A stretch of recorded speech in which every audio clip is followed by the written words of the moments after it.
રડારમાં જે કયા શેર્સ છે એની વિગત લઈને ટૂંકથી ફરી એક વખત ગુડ મોર્નિંગ. ખાસ ક્યાં નજર આજે બ્રોકરેજ હાઉસીસની?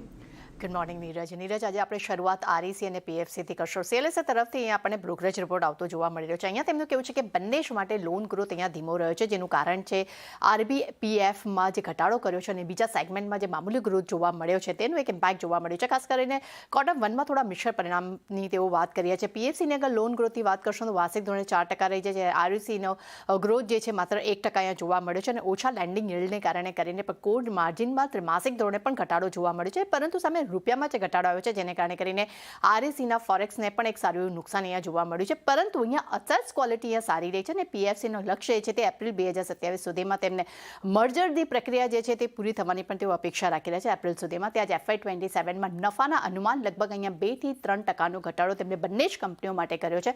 પરંતુ અહીંયા આગળ જો રેટિંગની વાત કરશું તો આરઈસી માટે અને પીએફસી બંને માટે તેઓ આઉટપરફોર્મ રેટિંગ આપી રહ્યા છે. લક્ષ્યાંક બંને માટે જ ઘટાડ્યા છે. આરઈસી માટે ટાર્ગેટ પર નજર કરશું તો 420 છે અને જ્યારે પીએફસી માટે ₹500 પ્રતિ શેરના તેમને ટાર્ગેટ કર્યા છે અને બંને ટાર્ગેટ અહીંયા ઘટાડવામાં આવ્યા છે. ત્યારબાદ નજર કરશું એસબીઆઈ પર. પરિણામ બાદ ઘણા બધા બ્રોકરેજ રિપોર્ટ છે. સીએલએસએ તરફથી આઉટપરફોર્મ રેટિંગના રિપોર્ટ સાથે લક્ષ્યાંક વધારીને ₹1325 પ્રતિ શેર કર્યા છે. અહીંયા તેમનું કેવું છે કે QOQ ધોરણે સ્થાનિક એનઆઈમાં વધારો થયો છે, અનુમાન કરતાં સારા રહ્યા છે. એનઆઈઆઈ પણ અહીંયા અનુમાન કરતાં સારી રહી છે.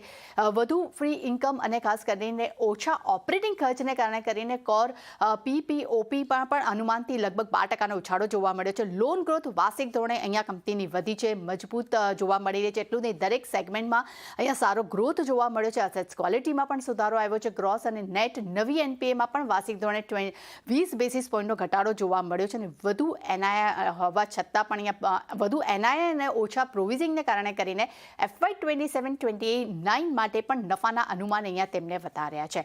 બર્નસ્ટેન્ડ તરફથી નજર કરશો એસબીઆઈ માટે તેમને માર્કેટ પરફોર્મન્સ અહીંયા કોલ આપ્યું છે. અહીંયા તેમને લક્ષ્યાંક ₹1300 પ્રતિ શેર કર્યા છે. અહીંયા તેમનું કહેવું છે કે વાર્ષિક ધોરણે ડિપોઝિટ ગ્રોથ અહીંયા 10% વધ્યો છે, જેને કારણે કરીને LTRમાં પણ એક વધારો થતો જોવા મળ્યો છે. સિટી તરફથી નજર કરશું, અહીંયા તેમને ખરીદારીની સલાહ સાથે લક્ષ્યાંક તેમને ₹1300 પ્રતિ શેર કર્યા છે. ત્યાં જ એસબીઆઈ તરફથી પણ આપણને ખરીદારીનો કોલ જોવા મળી રહ્યો છે. લક્ષ્યાંક તેમના તરફથી પણ વધારીને ₹1310 પ્રતિ શેર કર્યા છે. મોર્ગન સ્ટેનલી તરફથી નજર કરીએ, તેમને પણ એસબીઆઈ માટે ઇક્વલ વેટ રેટિંગના લક્ષ્યાંક આપ્યા છે. રેટિંગ આપ્યા છે અને લક્ષ્યાંક તેમને ₹1070 પ્રતિ શેર કર્યા છે. અહીંયા તેમનું કેવું છે કે એનઆઈમાં એક સ્થિરતા જોવા મળી રહી છે. જેપી મોર્ગન તરફથી નજર કરીએ, એમને પણ એસબીઆઈ માટે ઓવરવેટ રેટિંગના ટાર્ગેટ ઓવરવેટ રેટિંગ આપ્યા છે અને લક્ષ્યાંક તેમના તરફથી ₹1290 પ્રતિ શેર કર્યા છે. કોટક તરફથી ખરીદારીની સલાહ સાથે અહીંયા આપણને ટાર્ગેટ ₹1250 પ્રતિ શેર જોવા મળી રહ્યા છે. એટલે એસબીઆઈ માટે ઓવરઓલ બધા જ બ્રોકરેજ રિપોર્ટ પણ ખૂબ જ એક બુલિશ રિપોર્ટ એમના તરફથી આપણને જોવા મળી રહ્યો છે.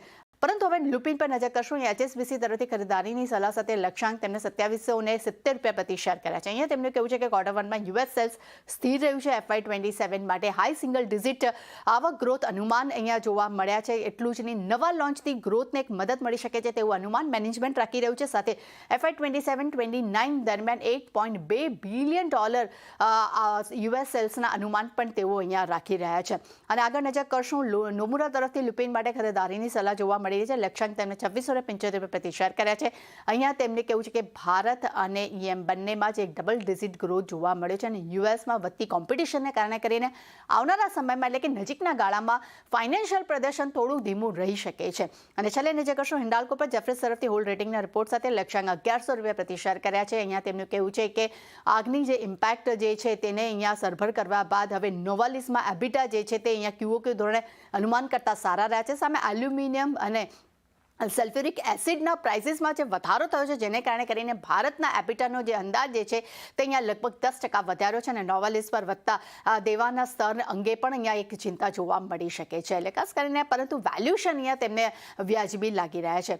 એટલે ઓવરઓલ નીરજ જેટલા બ્રોકરેજ રિપોર્ટ નજર કર્યા છે, જેમાં ખાસ કરીને હિન્ડાલ્કો અને એસબીઆઈ પર અહીંયા ખાસ આજે દિવસ દરમિયાન એક નજર બનતી રહેતી જોવા મળી શકે છે.